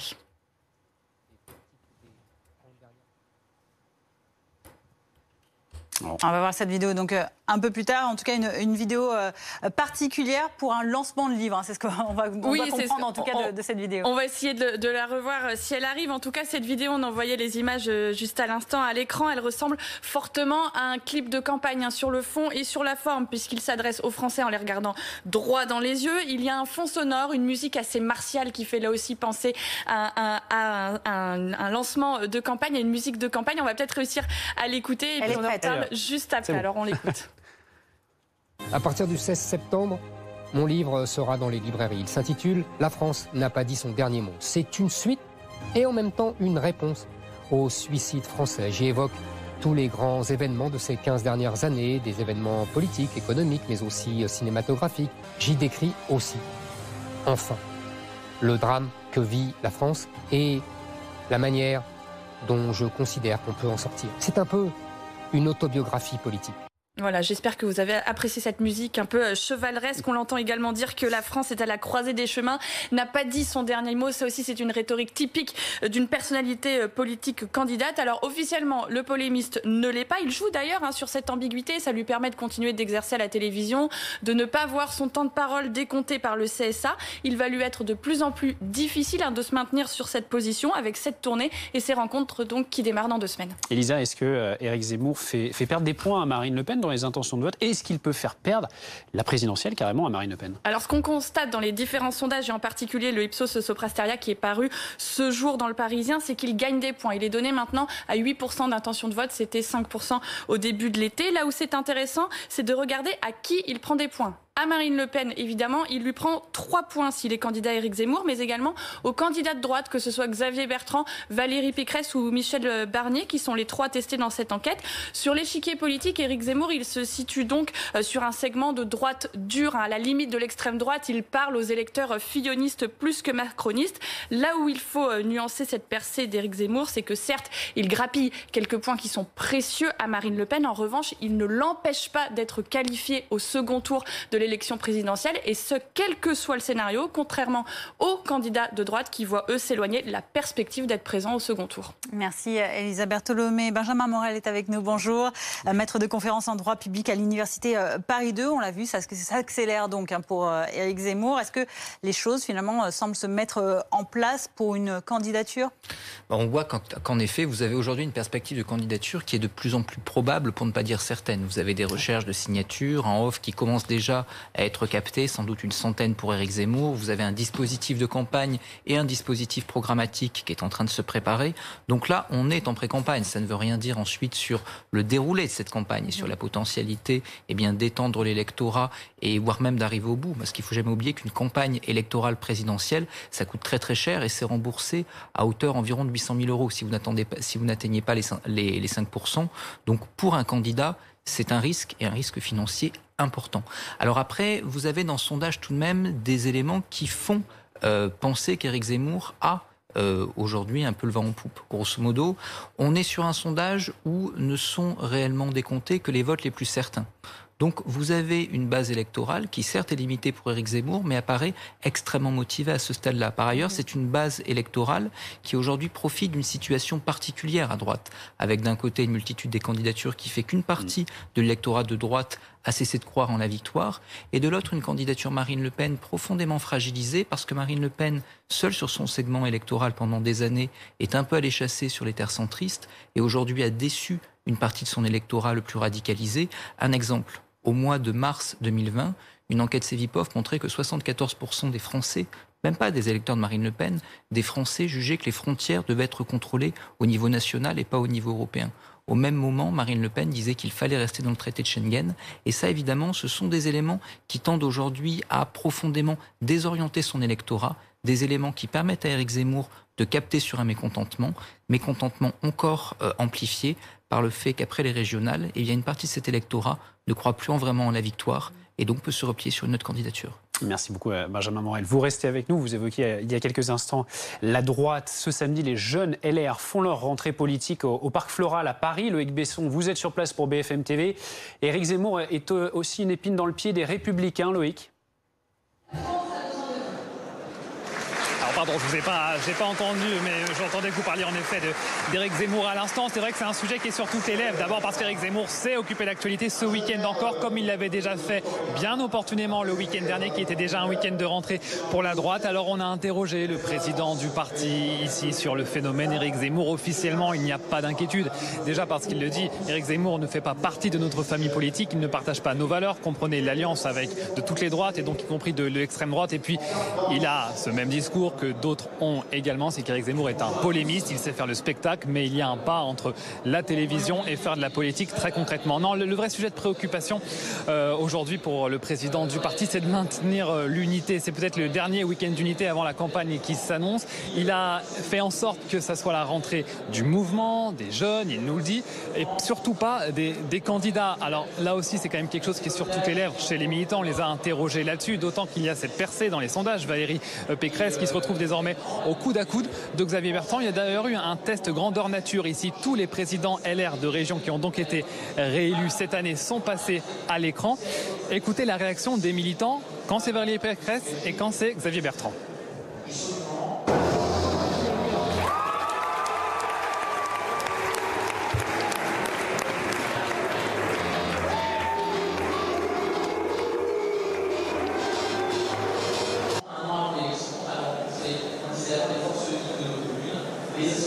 On l'a entendu, Loïc Besson, des huées, notamment pour Xavier Bertrand et pour Valérie Pécresse. Alors Valérie Pécresse a surtout été acclamée par les militants ici. Les huées, c'était pour Xavier Bertrand. Il y a eu quelques huées pour Valérie Pécresse, mais je peux vous dire que dans la salle, à ce qu'on a clairement entendu ici, il y avait clairement une différence pour Valérie Pécresse et pour Xavier Bertrand. C'est assez surprenant parce que ce qu'on entendait plus tôt ce matin, alors c'est vrai de la part plutôt de la direction du parti, c'est que Valérie Pécresse n'était pas spécialement la bienvenue. D'ailleurs, elle n'a pas été invitée. C'est la seule des 4 candidats à la primaire à ne pas avoir été invitée officiellement parce qu'elle n'est plus étiquetée LR, même si ça fait 2 ans que ça dure et que l'an dernier, elle avait quand même eu le droit à la parole ici. Elle a tout fait pour venir quand même et elle s'est elle-même invitée. Ça sera ce soir en fin de journée, juste avant la dîner, au moment de l'apéro, l'occasion de s'afficher donc avec les militants et aussi de s'afficher avec les figures du parti qui seront là également encore ce soir. Valérie Pécresse qui n'entend pas, comme elle le dit, laisser la poussière être mise sous le tapis. Elle ne souhaite pas que cette primaire soit torpillée, même si c'est vrai que c'est le sentiment qu'on peut avoir quand on écoute la direction du parti qui n'y est pas du tout favorable. Juste à noter quand même, parce qu'on a parlé avec Christian Jacob et qui n'est pas insensible aux sondages et notamment à cette montée de Valérie Pécresse. Son discours a quelque peu évolué, notamment concernant sa position par rapport à la primaire. Il explique que oui, ça peut être un moyen, comme un autre, de les départager en maintenant l'unité du parti. Merci Loïc Besson pour ces précisions et vous continuez de suivre évidemment ce rassemblement des jeunes républicains aux côtés de Vincent Berthezen au Parc Floral à Paris. Éric Zemmour qui prendrait des voix à Marine Le Pen ainsi qu'aux Républicains. C'est ce qu'annonce ce sondage Ipsos paru hier. Mais si le polémiste ne se présentait pas, Xavier Bertrand, lui, récolterait 17% des intentions de vote et Valérie Pécresse 16%. Benjamin Morel, votre commentaire sur ce sondage ? C'est très très simple. Vous avez aujourd'hui un électorat qui a une identité politique très forte. Tout bêtement, c'est sociologique, c'est un électorat plus âgé. Donc il a voté Chirac, il a voté Sarkozy, il a voté parfois Pompidou. Et donc l'électorat de droite est un électorat qui, dès lors qu'il croit en une victoire sous ses propres couleurs, vote à droite. On l'a vu aux élections locales. En revanche, quand il ne croit pas en une victoire sous ses propres couleurs, quand il pense que, parce qu'il y a plusieurs candidatures, eh bien, la droite ne peut pas arriver au pouvoir, c'est un électorat qui s'éparpille de façon puzzle. On l'a vu aux européennes notamment. Vous avez un tiers de cet électorat qui a voté pour la liste LREM, un tiers pour la liste de droite, et puis un peu moins d'un tiers pour la liste Bardella.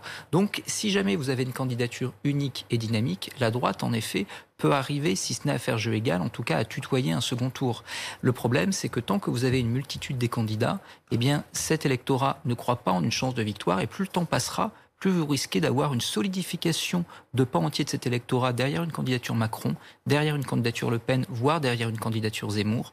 Et au bout du compte, celui qui restera aura probablement la base la plus réduite de cet électorat, d'où la nécessité aujourd'hui pour la droite de trouver rapidement une candidature unique. Mais jadis, vous aviez un parti assez fort pour arriver à imposer une candidature unique et imposer un système de filtre, c'était LR. Aujourd'hui, les 2 candidats putatifs les plus importants sont hors de cette structure. Donc vous n'avez plus cette structure qui peut assurer un rôle de filtre. Et donc vous avez une perte de temps, une perte d'énergie et peut-être une perte de la présidentielle. Merci beaucoup Benjamin Morel. On vous retrouvera dans le journal de 15h30. À gauche, à présent, on s'intéresse à la primaire des écologistes et si elle était faussée par des manipulations politiques. Primaire qui est accessible à tous.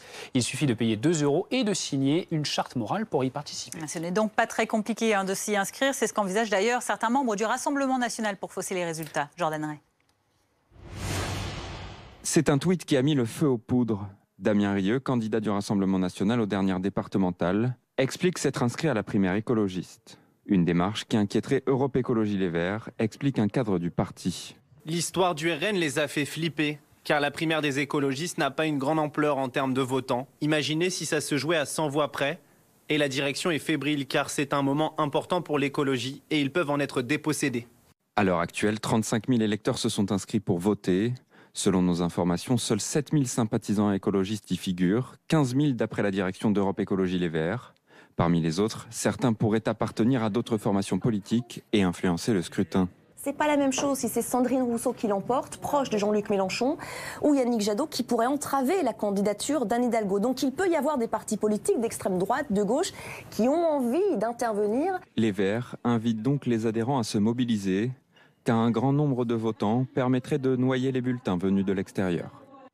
Et on en vient à présent à ce 8e samedi de mobilisation contre le pass sanitaire avec plus de 200 manifestations qui sont à nouveau organisées aujourd'hui partout en France. Ces manifestants qui protestent notamment contre la loi validée par le Conseil constitutionnel et qui est entrée en vigueur le 9 août à Paris. Il y a au total 5 cortèges et on va tout de suite partir, Fanny, dans l'un de ces cortèges. Oui, l'un de ces cortèges qui part de la place du 18 juin 40 pour se rendre place de la Bastille. C'est là que l'on retrouve nos reporters sur place qui suivent cette mobilisation. Est-ce qu'il y a du monde à l'heure actuelle et quelles sont les revendications ?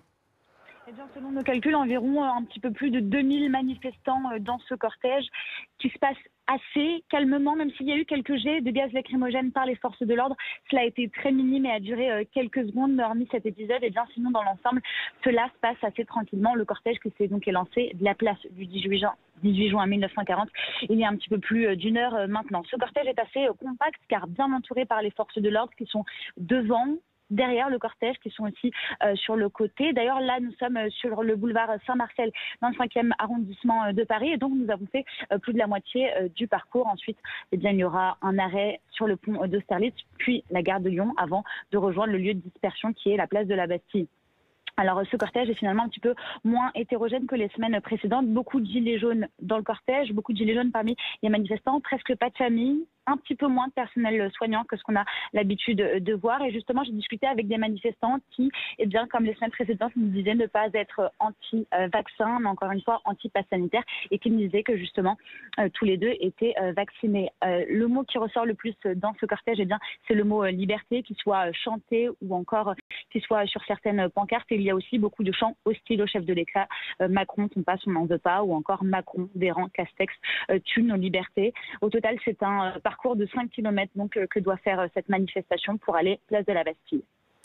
Merci beaucoup pour toutes ces précisions. Donc, dans ce cortège parisien cet après-midi, on le disait, il y a des mobilisations un peu partout en France, plus de 200 au total, également donc à Montpellier, à Nantes, à Nice, à Strasbourg ou encore à Marseille, sur le Vieux-Port. On le retrouve, notre reporter. Mobilisation importante cet après-midi à Marseille ou pas ?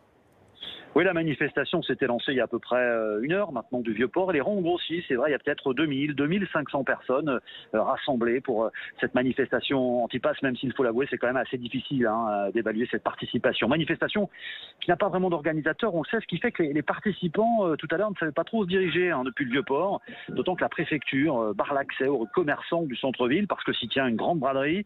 Il y a des tréteaux, il y a des portants, il y a beaucoup de gens qui circulent puisque les rues ont été piétonnisées et visiblement les autorités n'ont pas eu envie que cette grande braderie se transforme en vaste bazar ingérable en termes de maintien de l'ordre. Dans ce cortège, on présente toutes les générations, vraiment. Il y a beaucoup de trentenaires aussi qu'on remarque, des pancartes, mon corps, mon choix, ma liberté, ni mouton, ni cobaye, des drapeaux tricolores aussi, des cris aussi, liberté, liberté, Macron, ton passe, on n'en veut pas. Un peu plus loin d'ailleurs, j'aperçois une famille avec 2 garçons qui ont peut-être 8, 12 ans. Le plus jeune arbore un message qui affirme que les moins de 20 ans ont plus de chances de mourir du vaccin que du virus. Bon, pas sûr qu'il y ait des études scientifiques sérieuses sur le sujet, mais ce qui mobilise peut-être ses parents, c'est qu'il est envisagé que le pass sanitaire devienne obligatoire pour les 12-17 ans lors de sorties scolaires. Et puis il y a aussi des salariés qui s'inquiètent de ne plus pouvoir travailler faute d'être vaccinés. Rappelons que ces personnes, les personnes en contact avec le public, doivent désormais présenter un pass sanitaire. Ça concerne quand même pas loin de 2 millions de personnes. Alors on se souvient que la semaine dernière ici à Marseille, il y avait eu des heurts en fin de cortège à l'initiative d'une poignée de personnes. Pour le moment, tout se déroule sans accroc. Le cortège vient de dépasser maintenant la gare Saint-Charles. Merci beaucoup pour ces précisions donc, sur cette mobilisation du côté de Marseille que l'on continue de suivre tout cet après-midi évidemment. Gérald Darmanin à présent l'avait promis et la gratuité des voyages en train pour les policiers sera donc officialisée lundi. Ce sera opérationnel le 1er janvier prochain. Le ministre de l'Intérieur qui a signé hier un accord avec la SNCF. Il concerne les trajets domicile-travail des policiers, notamment avec une contrepartie de sécurisation à bord des trains. Rocco Contento, bonjour. Merci d'avoir accepté notre invitation. Vous êtes porte-parole Île-de-France du syndicat Unité SGP Police FO. La demande n'est pas nouvelle de la part des policiers. Pourquoi est-ce que ça vous tenait autant à cœur ? Alors la demande n'est pas nouvelle. Alors déjà un petit propos liminaire, on regrette d'avoir appris ça par voie de presse, puisque ce n'est pas une annonce officielle du ministre de l'Intérieur. D'après nos informations, ça devait faire partie des annonces à la clôture du Beauvau de la sécurité. Donc visiblement, il y a une fuite quelque part. Et la presse ensuite a diffusé ces informations. Nous avions une vieille revendication depuis des années qui était la gratuité ou le 75% SNCF eu égard à la parité police-gendarmerie. Je rappelle que la direction générale de la gendarmerie aujourd'hui est rattachée au ministère de l'Intérieur et que les gendarmes, sans aucune contrepartie, au fort de leur statut, bénéficient de 75% SNCF. Là, nous allons sonder notre base, nous allons ensuite apporter nos commentaires, mais nous sommes friands d'avoir toutes les modalités de ces dispositions qui vont être prises, parce que pour l'instant, nous n'avons rien. Donc voilà, attente, et nous attendons que le ministre fasse cette déclaration officielle. Alors, pour bien comprendre, parce qu'on vous avoue qu'on a relu un petit peu plusieurs fois les informations, jusqu'à présent, parce que là, en fait, il y aurait gratuité des policiers à bord, notamment s'ils sont armés et s'ils assurent la sécurisation des trains, c'est bien cela ? Ça veut dire que jusqu'à l'heure, ça n'était pas le cas, alors que les policiers, finalement, étaient en service ?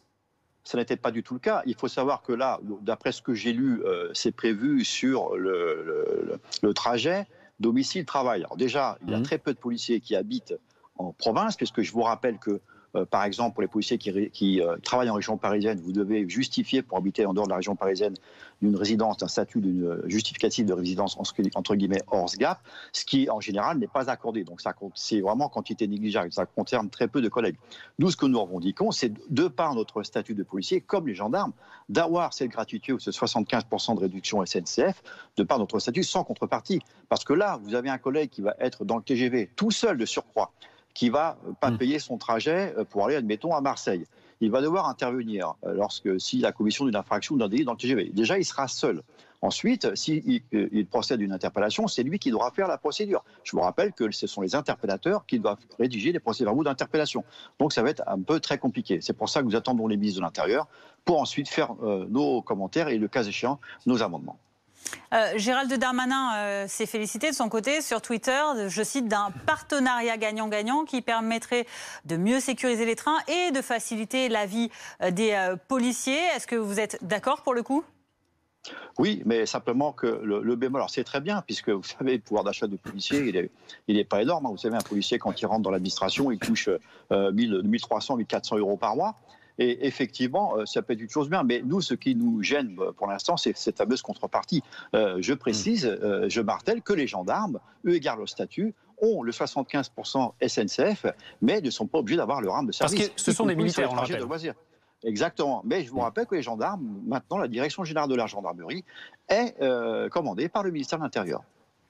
Merci beaucoup Rocco Contento d'avoir été avec nous donc, et d'avoir réagi à cette information qui concerne donc les transports des policiers, la gratuité donc dans les trains. On en vient à la vaccination à présent avec les derniers chiffres. On va les rappeler, les chiffres de la vaccination. Vous le voyez, ce sont près de 49 millions de premières injections qui ont été réalisées.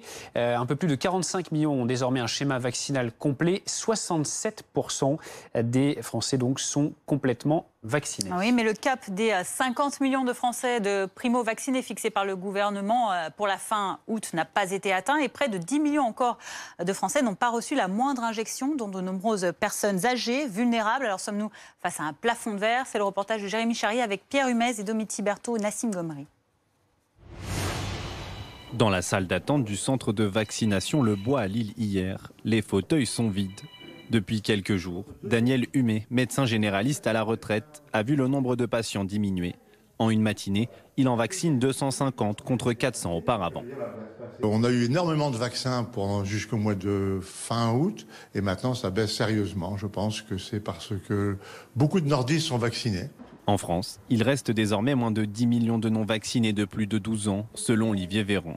Beaucoup ne sont pas convaincus par l'efficacité des vaccins anti-Covid. J'aimerais avoir un peu plus de recul sur les différents centres de recherche. Il y a Johnson qui a sorti AstraZeneca. Je préfère attendre un peu au moment où j'en aurai vraiment besoin pour reprendre le travail, par exemple. Avons-nous donc atteint le plafond de verre de la vaccination ? Non, selon l'épidémiologiste Philippe Amouyel. Aujourd'hui, je pense qu'on a dépassé le plafond de verre. On l'avait probablement atteint au mois de juin. Puis, avec l'impulsion liée au pass sanitaire, on a vu une augmentation très significative du nombre des vaccinations et on est monté à un niveau supérieur. Toujours selon lui, la sortie de la crise sanitaire pourrait être entrevue une fois l'immunité collective atteinte. Pour obtenir une immunité collective en France, il va falloir atteindre 90% de gens immunisés. Il est indispensable que ces gens s'immunisent par la vaccination et non pas par l'infection, comme cela se passe lors de l'épidémie. L'exécutif veut atteindre son objectif de 50 millions de primo-vaccinés fixé initialement pour la fin août. Alors, ce week-end, la vaccination est ouverte à tous sans rendez-vous. En parlerons de la vaccination dans le prochain journal. Parlerons également d'Éric Zemmour qui accélère son calendrier. Il lance aujourd'hui un site croisé des chemins et il donnera des conférences autour de la sortie de son nouveau livre à travers la France dans une tournée qui prend des allures de campagne électorale. À tout de suite.